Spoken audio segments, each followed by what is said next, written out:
माननीय मुख्यमंत्री श्री सुखविंदर सिंह सुक्खू जी द्वारा हिमाचल प्रदेश के लिए 2026-27 का जो बजट प्रस्तुत किया है वो वास्तव में हिमाचल प्रदेश को पीछे ले जाने वाला बजट है, बैक गियर का बजट है।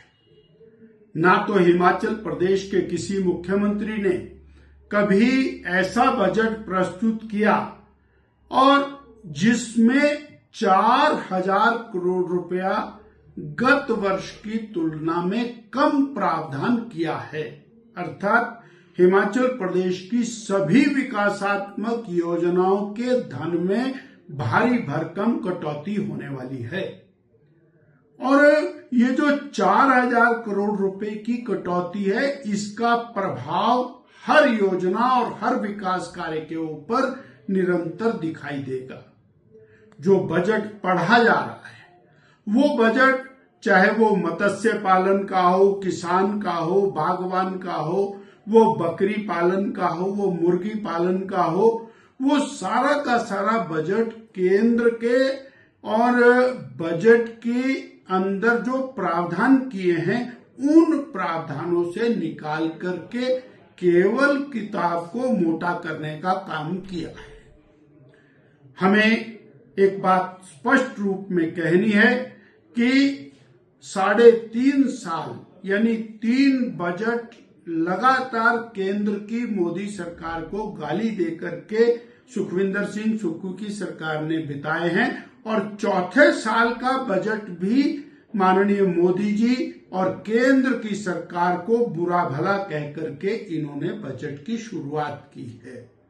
वास्तव में केंद्र प्रायोजित योजनाओं, केंद्र के धन से हिमाचल प्रदेश निरंतर आगे बढ़ रहा है और 100% योजनाएं जो हिमाचल में चल रही हैं वो केंद्र प्रायोजित होने के बावजूद केवल और केवल केंद्र को कोसने का काम इस बजट में किया है।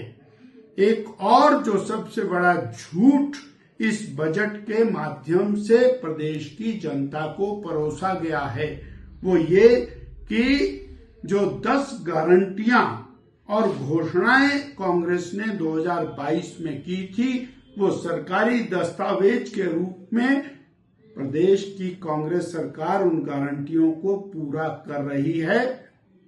इससे बड़ा झूठ कोई नहीं हो सकता।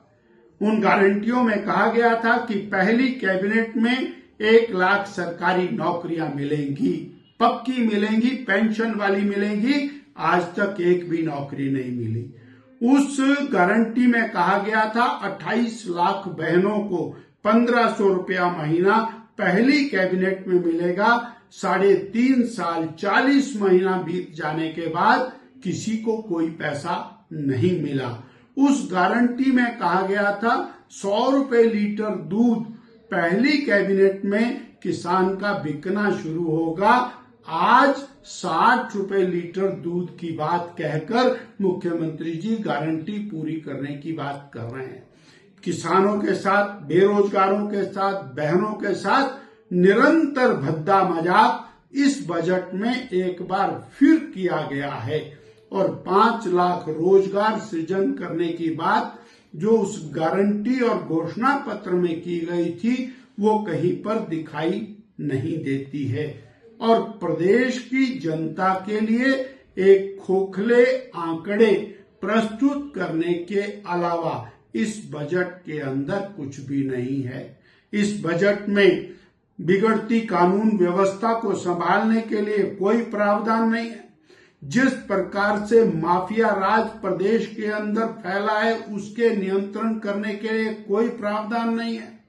जो और अस्पताल बिना दवाइयों के चल रहे हैं उनके लिए कोई प्रावधान नहीं है और संस्थानों को बंद करने के लिए जो बंद किए हैं उनको खोलना तो दूर की बात है और संस्थानों को बंद करने की बात भी इस बजट में कही गई है, जो हिमाचल प्रदेश की जनता के साथ धोखा है।